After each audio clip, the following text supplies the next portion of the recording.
চাচা বাড়ি ঘর তো সাজানো কেন, হেনা কোথায়? একদিন সময় আসবে তোমার জীবনে, হয়তো তুমি এসে বলবা, চাচা বাড়ি ঘর তো সাজানো কেন, হেনা কোথায়? আর চাচা বলবে, বাবা হেনার তো বিয়ে হয়ে গেছে, তুমি বাস খাও, তুমি গাঞ্জা খেয়ে ঘুরে বেড়াও।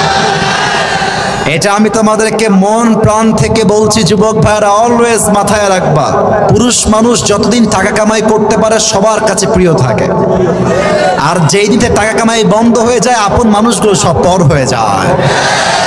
টাকা কামাই করো হালাল ভাবে, অনেক বেশি ব্যবসা করো, চাকরি করো, উদ্যোগ নাও, প্রতিষ্ঠিত হও জীবনে।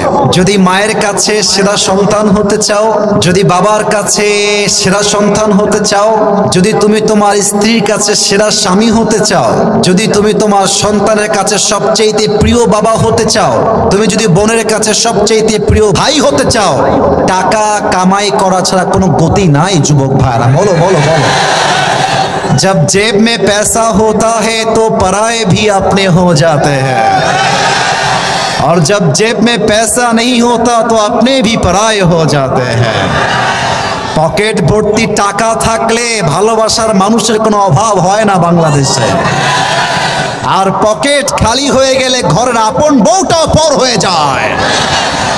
এজন্য আমি মাঝে মাঝে বলি, जब जेब में हो पैसे तो लोग पूछते हैं तुम हो कैसे, और जब तुम हो जाओगे कंगाल कोई पूछने नहीं आएगा तुम्हारा हाल।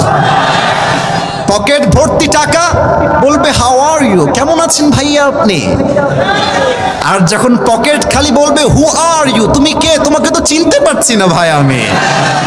এই পুরো দেশটাই হচ্ছে টাকার খেলা। এই টাকার জন্য হাজার হাজার যুবক তার পছন্দের মেয়েকে বাংলাদেশে বিয়ে করতে পারে না, এবং এই টাকার জন্য আমি মেয়েদেরকে অসম্মান করে কথা বলছি না, সব মেয়েকে আমি আসিফ এক পাল্লায় মাপি না। অনেক মেয়ে টাকা দেখলে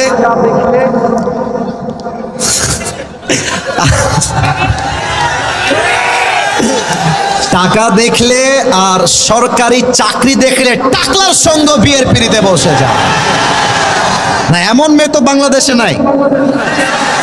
আরে নাই, আরে নাই রে ভাই, থাকলে আল্লাহ হেদায়েত দান করুক, পড়েন সবাই আমিন। এজন্য আমি বলি, পকেট শূন্য থাকা অবস্থায় যে আমাকে হালাল ভাবে বিয়ে করতে চাইবে সেই তো আমার ভালোবাসা পাওয়ার যোগ্যতা রাখে, আর যে আমাকে প্রতিষ্ঠিত হওয়ার পরে চাইবে, বুঝতে হবে সে আমাকে ভালোবাসে নাই, সে আমার অবস্থানকে ভালোবেসেছে।